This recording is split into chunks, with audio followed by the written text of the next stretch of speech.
Eu quero convidá-los a abrir suas Bíblias no livro do profeta Zacarias, capítulo de número 3. O livro do profeta Zacarias é o penúltimo do Antigo Testamento. Então, se você tiver alguma dificuldade, chega em Mateus, que é o primeiro do Novo, e volta 2 livros que você vai encontrar o livro do profeta Zacarias. Zacarias, capítulo de número 3. E nós vamos começar lendo o verso de número 3. Hoje, irmãos, nós encerramos a nossa série sobre sacerdócio. E nós esperamos que até esta altura tenha ficado claro na mente de cada um de nós que em Cristo nós somos todos sacerdotes diante de Deus. Nós somos chamados, consagrados, santificados, separados por Deus e para Deus, para vivermos todos os dias diante da sua presença. Nós temos que reconhecer, contudo, que existe um problema. O pecado continua diante de nós. Em maior ou menor medida, o pecado continua nos assolando, o pecado continua existindo nas nossas vidas. E isso cria para nós um grande dilema. Como é que viveremos na presença de um Deus santo, de um Deus que abomina o pecado, sendo nós ainda pecadores? Imagine, por exemplo, o sentimento de um criminoso que tem consciência da sua culpa e que está prestes a entrar na sala de audiência onde um juiz ou um tribunal de júri irá proferir a sua sentença. De forma muito mais ampliada, devia ser a nossa reação de pavor diante da presença do nosso Deus. Até porque o contraste entre a sua santidade e a nossa depravação, ou entre a sua graça, a sua justiça e a nossa culpa, elas são infinitamente maiores. Mas o fato, irmãos, é que por graça nós não precisamos temer dessa forma.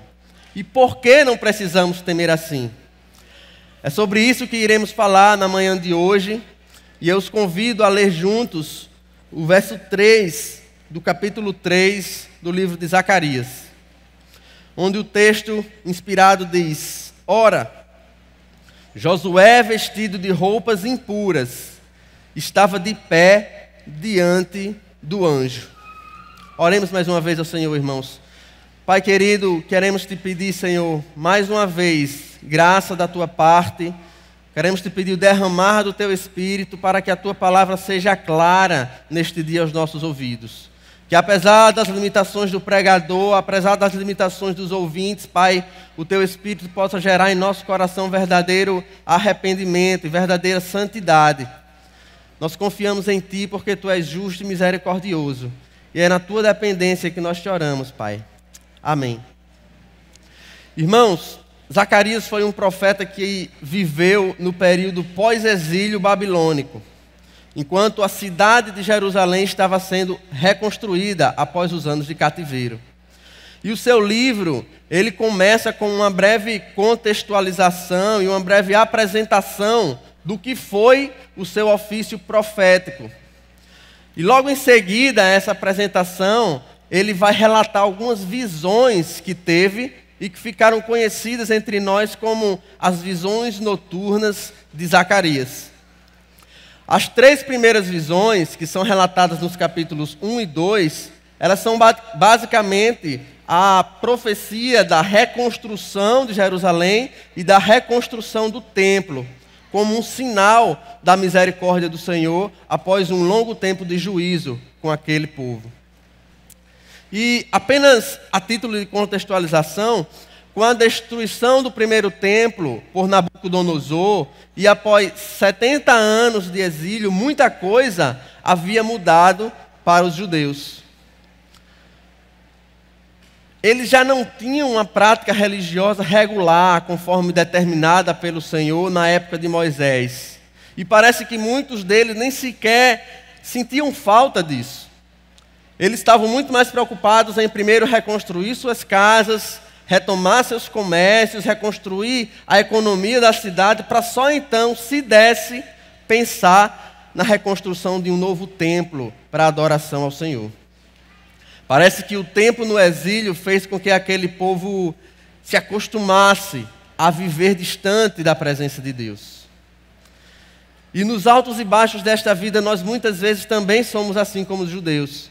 A gente por muitas vezes esquece da dádiva que nos foi concedida de viver em comunhão com o nosso santo e misericordioso Senhor. Mas apesar de nós, irmãos, o Senhor sempre providenciou um meio para nos trazer de volta ao seu relacionamento. É assim que Ele lida conosco desde o Éden. E hoje nós aprenderemos com as Escrituras Sagradas que o acesso à presença de Deus, ela se dá pelo perdão dos pecados, para a santidade e para a comunhão dos santos. Mas vamos por partes. Primeiro de tudo, como nós alcançamos o perdão dos nossos pecados? E às vezes que, mesmo tendo consciência de que eu fui perdoado, eu continuo pecando mesmo depois de convertido. Como é que fica isso, se nós estamos o tempo todo diante da presença de Deus? Na primeira divisão deste sermão, nós veremos primeiramente que o acesso ao santuário de Deus é privilégio da nossa eleição incondicional. Para as crianças que estão desenhando, pensem agora no cenário. Nesse cenário tem uma porta e 3 personagens. É um homem com vestes sujas, tá bom? O segundo é um homem com cara de mal, como se estivesse acusando o homem com vestes sujas. E o terceiro é um anjo do Senhor, muito belo e bem vestido. Esse é o primeiro desenho que vocês vão fazer. E para nós, irmãos, leiamos o versículo 1 do capítulo 3 de Zacarias. Zacarias capítulo 3, verso 1. O texto nos diz: depois disso, ele me mostrou o sumo sacerdote Josué diante do anjo do Senhor e Satanás à sua direita para acusá-lo. Irmãos, a quarta visão de Zacarias, ela desenha um quadro muito peculiar sobre o restabelecimento do ofício sacerdotal em Jerusalém, que tinha sido limitado após os anos de cativeiro. Se vocês perceberem, esse primeiro cenário, ele se parece, ora, um santuário para ministração, mas ora ele se parece também uma sala de julgamento. Isso porque, se por um lado nós temos um sumo sacerdote, Josué, diante da presença de um anjo, por outro lado nós temos ninguém mais, ninguém menos do que Satanás, à direita de Josué, fazendo aquilo que lhe é próprio, acusar. E antes de seguirmos, um parênteses. Esse Josué que aqui é mencionado na visão de Zacarias, ele não é o Josué que substituiu Moisés e liderou o povo na entrada em Canaã. Ele é realmente um sumo sacerdote contemporâneo de Zacarias, conhecido pelo profeta, e que estava liderando o povo na retomada da religião na Jerusalém pós-exílio. E de que Satanás acusa o sumo sacerdote, irmãos? Para responder essa pergunta, a gente basta olhar para os últimos 100 anos da história do povo de Deus. Na verdade, a gente até muda a pergunta que nós fazemos. A gente passa a perguntar de que Satanás não acusaria Josué. Afinal, na visão de Zacarias, Josué está representando um povo. Ele iria fazer sacrifícios pelo pecado de um povo que havia passado nada mais, nada menos do que 70 anos debaixo do juízo de Deus, por conta dos seus pecados de idolatria, injustiças sociais, perseguições aos necessitados, imoralidades e todo tipo de promiscuidade que vocês possam imaginar. Percebam que às vezes em que Satanás usa mentiras para acusar o povo de Deus, ele geralmente faz isso para colocar dúvidas sobre a bondade de Deus em nossas vidas. Mas quando Satanás nos acusa sobre os nossos pecados, irmãos, normalmente ele não precisa usar mentiras. Porque o fato é que nós somos realmente pecadores. O fato é que nós somos realmente culpados. Somos tudo menos justos. Mas a beleza da passagem é que a resposta que Satanás recebe não vem do próprio Josué. Como eu falei, assim como nós, Josué não tem condições de se defender. Mas atentem para a figura que é apresentada, que se sobressai aqui no verso 2. Ela já nos foi apresentada no primeiro versículo e é chamada de o anjo do Senhor. E se dirigindo a Satanás, ele vai dizer: o Senhor o repreenda, Satanás. Verso 2. O Senhor que escolheu Jerusalém o repreenda. Este homem não parece um tição tirado do fogo? Irmãos, o anjo do Senhor não gasta tempo argumentando com o acusador. Ele vai o calar antes mesmo dele começar a acusar. Ele não precisa argumentar porque ele conhece a situação de Josué e de todo o povo de Deus. Ele não vai usar desculpas como: ei, Satanás, não, Josué é um homem bom, Josué é um homem ímpio e justo, tudo que você está falando sobre ele é mentira. Mas pelo contrário, ele simplesmente, o único argumento, na verdade a única atitude que ele vai fazer vai ser esfregar na cara de Satanás que Josué e o povo de Deus são escolhidos por Deus. Quando ele diz o Senhor que escolheu Jerusalém, ele está dizendo que a eleição de Josué, a eleição do povo de Deus, foi uma eleição incondicional e que não dependia dos méritos ou das boas obras que eles pudessem fazer. É como se estivesse dizendo a Satanás a mesma coisa que Paulo fala aos Romanos no capítulo 9, verso 18. O Senhor se compadece de quem quer. O Senhor endurece a quem quer. Irmãos, nós já estávamos destinados ao fogo do juízo de Deus quando Ele, por pura graça, nos arrebata das brasas de sua ira e nos transporta para o refrigério dos seus braços de amor. Ainda dá para perceber, irmãos, o cheiro de fumaça nos nossos cabelos, ainda dá para perceber as cinzas que restaram das nossas roupas. E é para isso que Satanás olha, para dizer: vocês estiveram esse tempo todo debaixo do juízo de Deus, vocês estiveram o tempo todo debaixo do cativeiro do pecado, e ele tenta gritar em nossos ouvidos: você não é digno de entrar na presença do Deus Santo. E tragicamente, irmãos, se nós de fato olharmos para as nossas obras, se nós de fato confiarmos apenas no nosso merecimento, no que a gente pode fazer, no nosso direito, na nossa honra, nós tragicamente concordaremos com o diabo. Afinal, a gente não tem roupas, nós não estamos vestidos com pureza, com dignidade, com honra para entrar na presença de Deus. Vejam o verso 3 do capítulo de Zacarias. Ora, Josué, vestido de roupas impuras, estava de pé diante do anjo. Irmãos, as vestes sacerdotais antes do exílio babilônio, elas eram completamente gloriosas.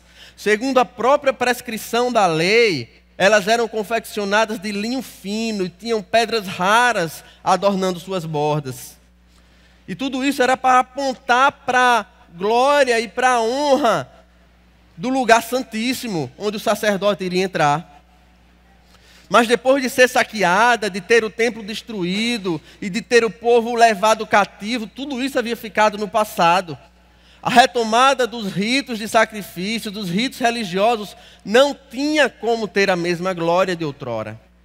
Não, até porque não havia recursos para isso.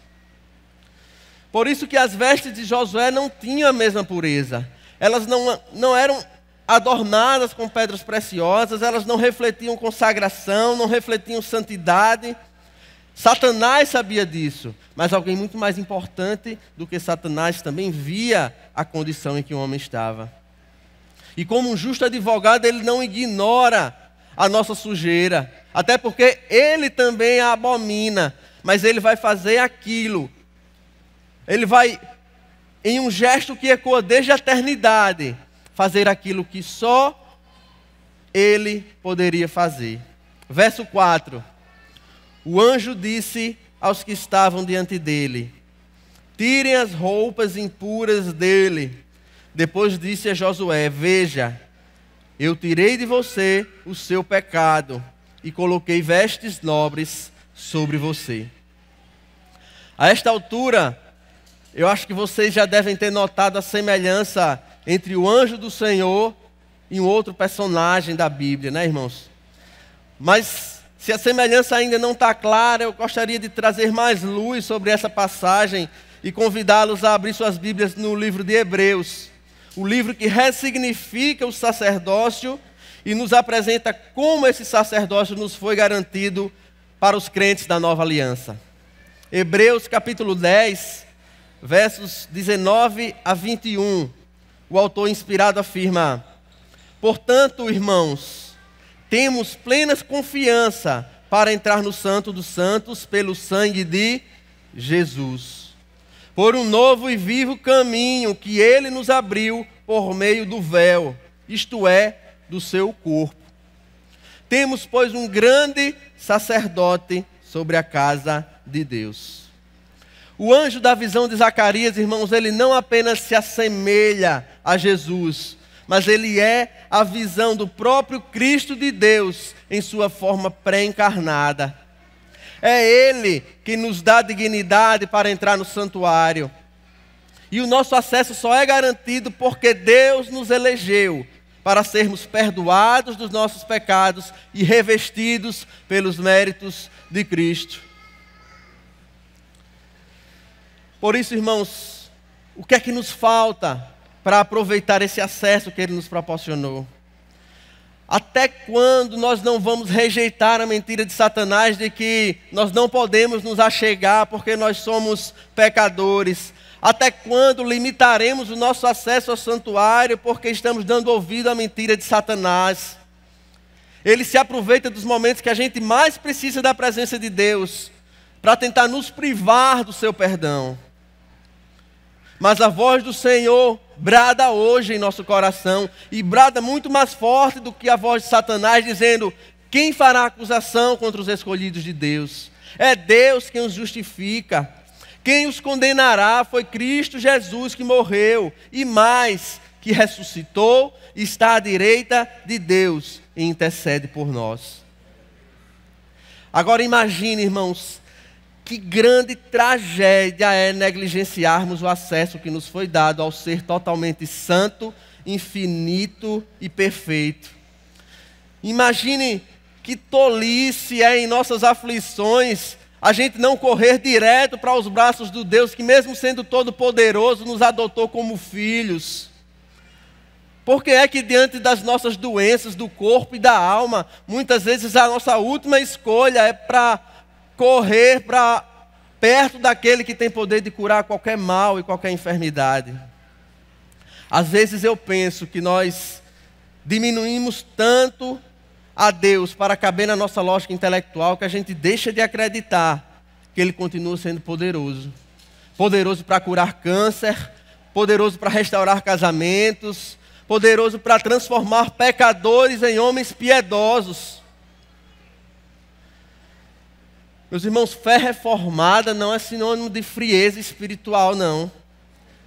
É verdade que a gente não crê que Deus precisa agir sempre da mesma forma, sempre da forma que a gente pede que Ele haja. Se fosse assim, Ele não seria soberano, a gente seria soberano. Nós também não cremos que Deus, Ele levanta líderes especiais para que precisamos correr atrás deles em busca de uma cura, em busca de uma profecia, ou em busca de uma palavra especial que venha da boca de Deus. Não, e é sobre isso que é o sacerdócio universal. O acesso a Deus, irmãos, é para todos os seus eleitos. Seja você rico, pobre, seja você branco, negro, indígena, seja você um crente maduro na fé, seja um novo convertido, seja você criança, seja você um idoso. Em Cristo, você pode interceder a Deus como um eleito seu. Em suas orações, irmãos, Deus ouve suas orações tão bem quanto escuta as belas orações do pastor Renan. Você pode louvar a Deus em cânticos espirituais tão belos quanto o nosso presbítero Tiaguinho aqui. Deus pode falar poderosamente com você nos momentos devocionais, tanto quanto fala com o presbítero Diogo nos Oicas. Por isso, irmãos, aproveitemos esse livre acesso. Não percamos mais oportunidade, não percamos mais tempo. Fale com seu Criador, ouça sua voz, se derrame na sua presença, cultue, contemple a Ele. E se não tiver nada que você possa falar, apenas permaneça na sua presença, porque nós já vimos, Cristo está à direita de Deus intercedendo por nós. Você, irmão, é um eleito de Deus. E ser eleito de Deus, será que isso significa uma licença para pecar sem medo de perder a salvação? Será que porque uma vez salvos e salvos para sempre, nós devemos e podemos viver como ímpios, porque no final das contas vai dar tudo certo? Ou como Paulo perguntou, continuaremos pecando para que a graça aumente? De maneira nenhuma, irmãos. Uma vez limpos do pecado e com livres acesso à presença de Deus, em segundo lugar, nós veremos que o acesso ao santuário nos conduz inevitavelmente à santidade. Para as crianças que estão desenhando, o terceiro cenário agora vai ser um homem com vestes não mais sujas, mas vestes belas e limpas. E agora, o acusador, aquele homem mau que estava acusando o homem, já não está mais na cena. O anjo o expulsou. Portanto, a cena agora é uma porta, o homem limpo e o anjo do Senhor à sua direita, defendendo ele. Este é o segundo cenário que vocês vão desenhar. E para nós, continuemos no verso 5 do terceiro capítulo do livro de Zacarias.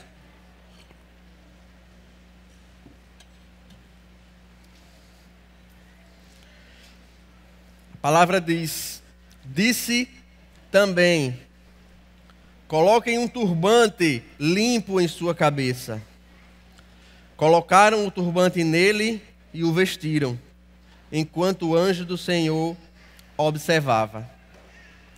Irmãos, com a expressão disse também, a tradução NVI, ela dá a entender que as palavras que se seguem foram ditas pelo anjo do Senhor. Mas é importante frisarmos que tanto a expressão original hebraica, quanto muitas outras boas traduções, elas vão usar o termo então eu disse, indicando que a autoria da fala é na verdade de Zacarias e não do anjo. E Zacarias está nesse momento fazendo uma espécie de intercessão pelo sacerdote Josué. Seja como for, o mais importante desse trecho é o significado do acessório que é colocado na cabeça de Josué. Nós já falamos sobre ele em algum outro sermão desta série. E é justamente o turbante que fazia parte da vestimenta sacerdotal, conforme o Senhor havia prescrito em sua lei. E esse acessório trazia em si não só mais um ornamento para indicar a beleza e a importância do ofício sacerdotal, mas ele carregava um selo, onde estava escrito uma mensagem clara e imperativa: santidade ao Senhor. E essa mensagem, irmãos, era um lembrete não só ao sumo sacerdote, mas a toda a congregação, de que entrar no Santo dos Santos era uma dádiva gratuita e imerecida, mas devia ser exercida com zelo, reverência e pureza. Não por acaso o anjo do Senhor, que observava a colocação do turbante na cabeça de Josué, toma fala nesse instante. E no verso 6 e 7 ele vai dizer: o anjo do Senhor exortou a Josué dizendo: assim diz o Senhor dos exércitos, se você andar nos meus caminhos e obedecer aos meus preceitos, você governará a minha casa e também estará encarregado das minhas cortes. E eu lhe darei um lugar entre estes que aqui estão. Irmãos, a dignidade que Josué não poderia alcançar foi-lhe dada pelo anjo do Senhor. E agora, o que mais se esperaria de Josué, com acesso ao santuário de Deus, além de uma conduta piedosa, santa e transformada. Por que, irmãos, Deus nos aproxima de si? Por que Deus estava aproximando Josué de si? Deus não nos aproxima de si porque espera que nós continuemos com os nossos pecados. Deus não nos aproxima de si porque acha que o nosso pecado é menor do que o pecado do ímpio que não foi aproximado. Deus nos aproxima de si porque espera que próximos de nós, ao tocar-nos com sua santidade, nós passemos a desejar mais a sua presença do que o nosso pecado. Deus nos aproxima de si para que a sua beleza e a sua majestade faça com que a gente deixe de dar importância e valor ao pecado que a gente tanto estima. O Dr. Edward Welch, comentando sobre o assunto, ele afirma: a identidade de sacerdote sempre uniu dois significados. Primeiro, a missão do Santo Deus é aproximar as pessoas de si e fazê-las entrar em sua santidade. Você pertence a Deus e tudo que lhe pertence carrega a marca da sua santidade. Segundo, é missão de Deus que cresçamos nessa santidade e nos tornemos santos como Ele é santo. Senhor, irmãos, o Senhor limpa os nossos pecados e nos liberta do jugo opressor no qual estávamos presos, para que nós entremos em processo contínuo e progressivo de santificação. Não é da noite para o dia. Não é fácil, é uma luta diária. Mas agora, libertos do cativeiro do pecado, nós podemos escolher. A nossa escolha agora é livre para não pecar, para rejeitar o pecado e para nos achegarmos cada vez mais próximos do nosso Deus. Nós precisamos ser hoje mais parecidos com Deus do que éramos no ano passado. Nós precisamos ter mais reverência a Deus, nós precisamos ter mais amor pelo próximo, mais consciência do pecado. Homens precisam ter um amor mais sacrificial por suas esposas, as esposas uma reverência, uma submissão à liderança do marido em casa. Filhos, mais honra aos pais. Pais, mais atenção ao cuidado com os filhos. Mais discipulado por suas vidas. Deus não nos chama, irmãos, para nos deixar da mesma forma. Outro dia, eu escutei de uma irmã que tem dado seus primeiros passos na fé reformada, que ela tem tido alguns problemas com as pregações do pastor Renan. E eu estava pronto para sair em defesa do nosso pastor injustiçado, do nosso pregador injustiçado, mas eu fui impedido pela explicação dela. Ela disse: acontece, irmão, que quando o pastor está pregando, eu fico sempre com aquela sensação que me incomoda, de que eu não posso fazer nada para ir para o céu. E eu pensei, que argumento me restaria, né, meu irmão? Era indesculpável a acusação contra o nosso pastor. Brincadeiras à parte, irmãos, nós não podemos fazer nada para encontrar o favor do Senhor. É Ele quem nos encontra. É Ele quem abre a sua porta, porque a salvação é um ato de sua soberania e não do nosso merecimento. Mas uma vez que o Senhor abre sua porta, nos escolhe e nos justifica pelos méritos de Cristo, nós temos sim uma responsabilidade. Nós temos sim um dever, porque agora em nossa cabeça está escrito: santidade ao Senhor. Nós não podemos perder de vista, irmãos, o propósito pelo qual o Senhor perdoou os nossos pecados. Escrevendo aos Efésios, depois de falar que a salvação é por graça e não por obras, o apóstolo Paulo, no capítulo 2, verso 10, diz: porque somos criação de Deus, realizadas em Cristo, para fazermos boas obras. E para que a gente não perca aquele paralelo que a gente fez com Hebreus na primeira divisão do sermão, continuando no capítulo 10, agora versos 22 e 24 de Hebreus, nós lemos: sendo assim, aproximemo-nos de Deus com um coração sincero e com plena convicção de fé, tendo os corações aspergidos para nos purificar de uma consciência culpada, e tendo os nossos corpos lavados com água pura. Apeguemo-nos com firmeza à esperança que professamos, pois aquele que prometeu é fiel, e consideremos-nos uns aos outros para incentivar-nos ao amor e às boas obras. As boas obras não são a causa da nossa salvação, mas são o propósito da nossa salvação. É por meio das nossas boas obras que nós declaramos santidade ao Senhor, irmãos. No nosso trabalho, nós declaramos santidade ao Senhor, não nos corrompendo, independente da vantagem que iremos deixar de ter. Nós declaramos santidade ao Senhor também sendo excelentes em tudo que fazemos. Se você é professor, prepare a melhor aula que você puder dar aos seus alunos. Se você é profissional da saúde, esteja atualizado e capacitado para prestar a melhor assistência ao seu paciente. É assim que nós declaramos santidade ao Senhor em tudo que fazemos, irmãos. Em sua faculdade, declarar santidade ao Senhor significa rejeitar qualquer ideologia que vá contra a palavra de Deus. Em sua escola, declarar santidade ao Senhor é se esforçar ao máximo para não precisar colar na prova e ainda ajudar quem precisar de algum auxílio. Em todos esses ambientes, irmãos, nós fomos chamados para transformá-los e incentivá-los pelo nosso testemunho de vida e pelo nosso exemplo de piedade.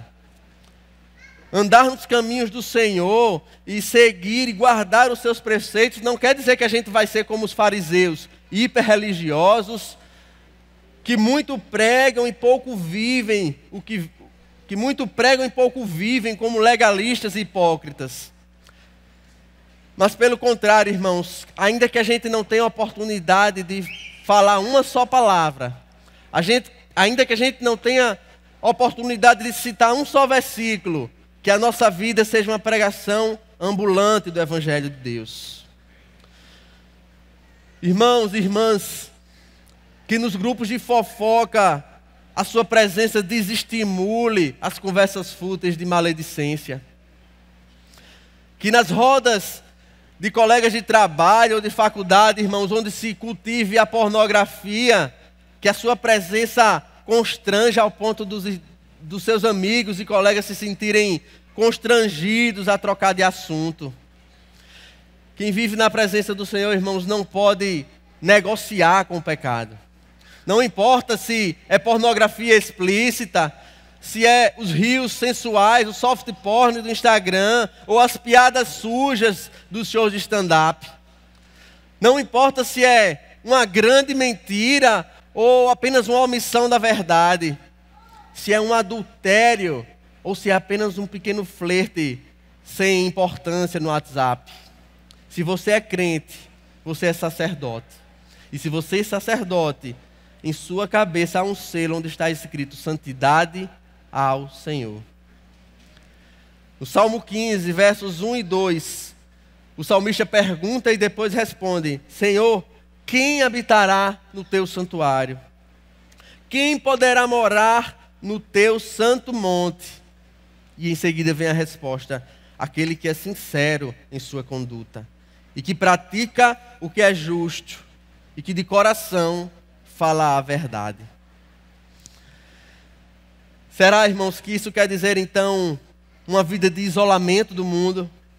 Será que agora nosso projeto de vida precisa ser comprar um sítio no interior do estado e se mudar com a nossa família para ter o mínimo de contato social possível? De forma alguma.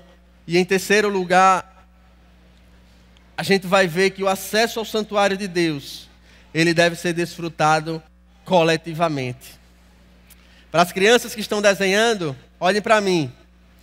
Agora já não haverá porta, porque agora os personagens estão do lado de dentro, na morada do Senhor. E agora eles já não estão sozinhos. Eles estão reunidos com muitos amigos, debaixo de uma árvore, da sombra de uma árvore, e felizes. Cada um deles vocês vão desenhar com uma função, uma atividade diferente. Alguns cantam, outros oram, outros leem a palavra. E esta é a última cena, o último cenário que vocês vão desenhar. E para nós, ficamos com os versos 8 a 10. Os últimos versos do capítulo 3 de Zacarias.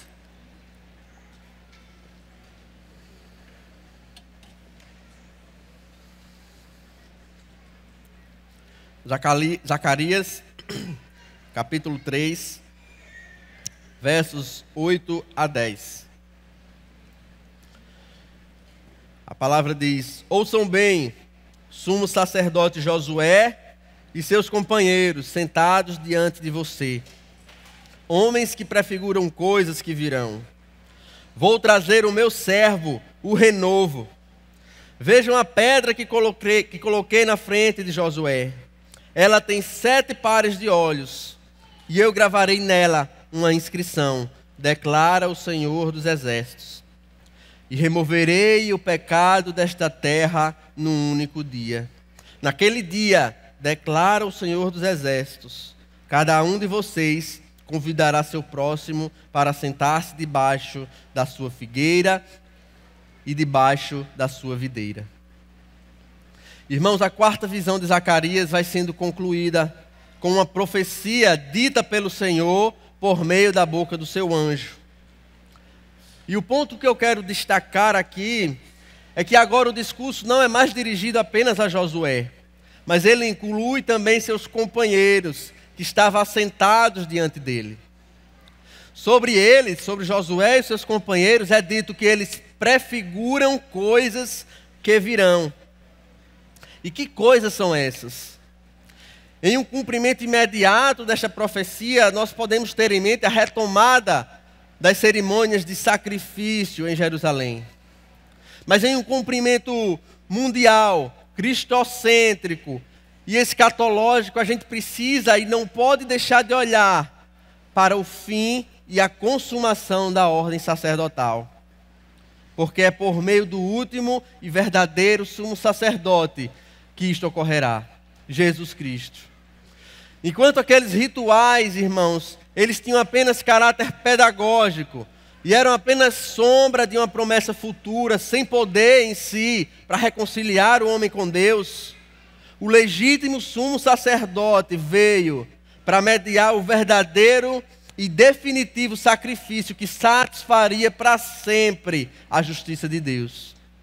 Ele é o renovo justo prometido à casa de Davi por meio de Jeremias. Ele é o rei que governará com sabedoria e fará o que é justo e certo na terra. Enquanto, irmãos, os sacerdotes carregavam 12 pedras em suas vestes, simbolizando as 12 tribos de Israel, em sacrifícios que precisavam ser repetidos anos após anos, Cristo é a pedra singular, que não apenas representa todo o povo de Deus, mas remove em um único dia todos os pecados do seu povo. O dia em que ele foi pendurado no madeiro, um dia em que ele foi declarado injusto, o dia em que ele foi declarado maldito na cruz do Calvário, irmãos. E se Zacarias contemplava apenas a expectativa de uma promessa ainda obscura, nós hoje podemos ver lucidamente o Cristo de Deus. Este é o clímax da 4ª visão de Zacarias. E é aqui onde o Messias é prometido. E não coincidentemente, é justamente nesse trecho onde a história se desenrola com a paz entre o povo de Deus e a comunhão dos seus santos. Porque a paz que Ele nos proporcionou, irmãos, Ele transborda de nós para o mundo. É isso que a última parte do texto nos ensina quando diz: cada um de vocês convidará seu próximo para sentar-se debaixo da sua videira e debaixo da sua figueira. Se o pecado já não nos domina, nós somos convidados a nos assentarmos debaixo da sombra de Cristo, para descansarmos. E este descanso, ele não deve ser gozado em nossa solitude, ou em nossa solidão, ou seja lá qual termo você quiser usar para o nosso individualismo. Esse descanso deve ser gozado na presença dos nossos irmãos. Esse descanso deve ser gozado na presença de outros. E os responsáveis por convidá-los somos nós, sacerdotes do Deus Altíssimo. Nós somos chamados a convidá-los a provarem e a permanecerem na paz que Cristo nos dá, irmãos. A graça do Evangelho, ela vem com poder para unir e para aproximar os homens. Se hoje viver em comunidade lhe incomoda, é porque o pecado ainda não fomos libertos completamente do pecado. Mas no dia em que Cristo consumar a sua obra, as diferenças já não nos separarão mais. Sacerdócio universal não é para que a gente viva desprovidos de liderança, não é para que a gente viva desigrejados, mas é para que a gente viva como uma comunidade que vive diante da presença de Deus. Pedindo pela última vez auxílio do capítulo 10 da carta aos Hebreus, no verso 25, nós lemos: não deixemos de reunir-nos como igreja, segundo os costumes de alguns, mas encorajemo-nos uns aos outros, ainda mais quando vocês veem que se aproxima o dia. Queridos, a forma como Deus trabalhou na história de seu povo desde o Éden revela que seu agir sempre esteve direcionado à coletividade. Adão nos representou no pacto das obras e falhou. Os sumos sacerdotes do Antigo Testamento representaram o povo de Deus em sacrifícios que precisavam ser repetidos anos após anos, sacrifícios imperfeitos que apenas apontavam para o futuro. E o futuro era Cristo, aquele que nos representou perfeitamente e definitivamente no pacto da graça. Esse é o modelo que nós devemos seguir como sacerdotes. Servir a Deus sendo sacerdotes para o seu povo. É isso que Cristo diz a Pedro quando pergunta: Pedro, tu me amas? Apacenta as minhas ovelhas. Essa, irmãos, é a finalidade que nós desejamos que todos entendam. Ser igreja, evangelização, discipulado, pastoreio mútuo, é isso. É isso que nós chamamos de igreja. A comunhão dos santos é uma disciplina espiritual e presente da graça divina, tão importante, tão essencial quanto a oração e quanto a leitura das Escrituras Sagradas. E quando eu falo em comunhão dos santos, eu não tenho em vista apenas esse momento, no domingo, onde nós nos juntamos para cultuar ao Senhor, mas eu tenho em mente, irmãos, a vida diária, a vida comum. Eu tenho em mente, irmãos, viver como uma verdadeira família espiritual, participando efetivamente dos sofrimentos e das alegrias uns dos outros. Não adianta você tentar compensar a sua resistência em ter comunhão com outros com mais oração ou com mais leitura da palavra. Não, porque eu não gosto de receber ninguém na minha casa, mas em compensação, todos os dias eu faço meu devocional. Não, porque eu não gosto de visitar ninguém, mas todos os domingos eu vou para o culto e todas as noites eu oro ao Senhor por 30 minutos. Cada disciplina tem seu papel na edificação do povo de Deus. E existem bênçãos reservadas por Deus para cada um de nós, que nós só acessaremos partilhando da vida uns dos outros. Para proteger seus filhos, você não precisa isolá-los do mundo. Você precisa sim fazer com que eles cresçam com um círculo de amizades de crentes verdadeiros, que sejam também parte da família da fé. Homens e mulheres não precisam que sua rede de apoio sejam formadas por colegas de trabalho, por colegas de academia, por colegas da sociedade. Precisam sim que sua rede de apoio seja formada por crentes fiéis. Irmãos com quem podemos confessar pecados, irmãos com quem podemos receber repreensões e às vezes até disciplina amorosa. Irmãos, ter irmãos tão chegados que se sintam à vontade de dizer quando estamos errados não é uma intromissão e um fardo na nossa vida. É uma bênção e a misericórdia de Deus.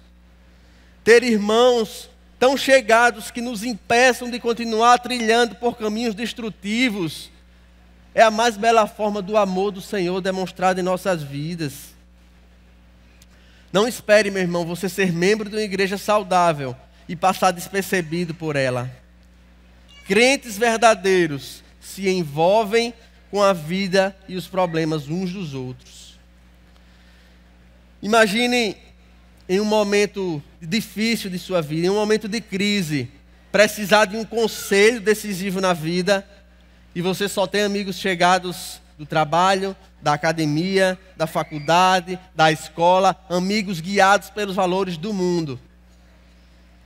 Nós precisamos, ao invés disso, irmãos, ter amigos íntimos e verdadeiros, crentes, fiéis e que guiam suas vidas pelas verdades e os valores das Escrituras. É lamentável nós vermos igrejas, irmãos, onde os membros entram e saem sem ser percebidos. Famílias enfrentam divórcios, enfrentam graves doenças, passam pela dor do luto, passam pela escuridão de uma depressão e a igreja sequer fica sabendo. A igreja sequer faz um pedido de oração, sequer faz uma visita, irmãos. Uma igreja de anônimos é o que a gente mais tem hoje em nossa sociedade. E eu me alegro e louvo a Deus, porque nós não somos perfeitos, mas nós somos uma igreja em que intencionalmente nós lutamos para cuidar cada vez mais da vida uns dos outros.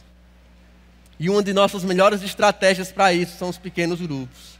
Por isso, se você ainda não está envolvido com não perca tempo, meu irmão.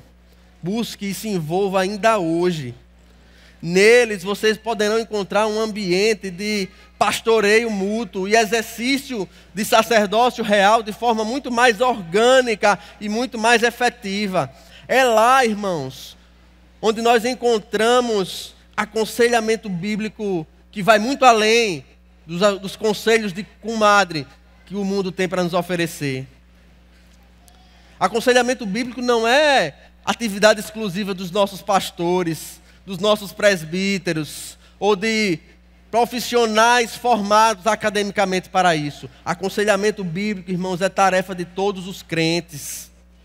Como sacerdotes de Deus, nós precisamos estar capacitados para aconselhar fielmente o irmão que necessitar, de acordo com as Escrituras. E qual treinamento vocês precisam para isso? Uma vida de oração diária, de leitura devocional regular e principalmente de comunhão verdadeira com a vida daquele que você for aconselhar. Ou comunhão verdadeira com a vida daquele a quem for lhe aconselhar. Irmãos, aconselhamento bíblico, pastoreio mútuo, discipulado, intercessão interpessoal faz parte do nosso papel como sacerdotes, uns dos outros. E isso é um privilégio que temos, um privilégio exclusivo de quem tem acesso ao santuário de Deus. Eu e vocês temos esse acesso. Por isso, tiremos todo o proveito desse acesso que temos hoje. Tenhamos por esse acesso, irmãos, o mais estimado valor, porque ele custou a vida do Filho de Deus. Vivamos cada dia mais em conformidade com esse acesso, porque o Deus que habita nele é santo e continua abominando o pecado. E que esse acesso ultrapasse as barreiras do nosso individualismo e abençoe a nossa vida em comunidade, irmãos, porque nós somos sacerdotes uns dos outros. Citando pela última vez o Dr. Edward Welch, ele diz: Cristo desceu até nós com gentileza e humildade. Não temos motivos para temer, mas todos os motivos para nos achegar. O pecado não é bom, mas saber que somos pecadores que fomos lavados em Cristo é um grande presente. E eu complemento, irmãos, é onde se encontra a certeza da nossa salvação. Como viver como pecadores diante de um Deus santo? Vestidos pela obra de Cristo. Foi pela promessa do seu sacrifício que crentes do Antigo Testamento puderam ter acesso ao santuário de Deus. E apenas vestidos por suas obras e aspergidos por seu sangue, é que crentes de todas as épocas podem e poderão eternamente contemplar a face de Deus. O que mais tem te impedido, meu irmão? O que mais tem te travado, minha irmã? Se você ainda não vive uma vida de verdadeira comunhão com Deus, você está perdendo a melhor bênção e o melhor que esta vida tem para lhe dar. Melhor que a mais saborosa comida, melhor que o mais fino vinho, melhor que o mais prazeroso sexo, melhor que a mais badalada festa, que a mais desejada viagem internacional. Mas isso só acontece, irmãos, se nós sairmos da superficialidade, de uma religiosidade rasa e entrarmos com profundidade no relacionamento do nosso Deus. Por isso, nos acheguemos confiadamente ao trono da graça. Lá nós temos um sumo sacerdote que conhece as fraquezas que vivemos, porque esteve em nosso corpo. O sumo sacerdote que lá está advoga nossa causa e nos reveste com o seu sacrifício e com suas obras, nos transformando de glória em glória, cada dia mais, conforme a sua imagem. A porta está aberta, irmãos. Não espere o momento ideal para chegar-se ao seu Deus. Não espere que tudo esteja bem, não. Achegue-se hoje para entregar sobre Ele as suas ansiedades. Achegue-se hoje para chorar ou para sorrir, para clamar, para ouvir, para servir, para ser servido, irmãos. Achegue-se hoje à presença de Deus para chegar e nunca mais sair. Amém? Feche seus olhos neste momento, irmãos, e ore ao Senhor, pedindo misericórdia para compreender as verdades que a sua palavra nos apresentou na manhã de hoje.